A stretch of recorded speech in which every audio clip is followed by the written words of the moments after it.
Hi guys, so in this video, I will show you how to disable or turn off UI navigation in Roblox.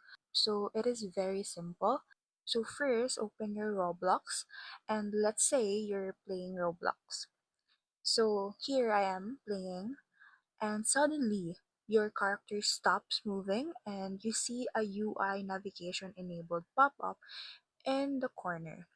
So to fix this, check what UI navigation is bound to on your keyboard.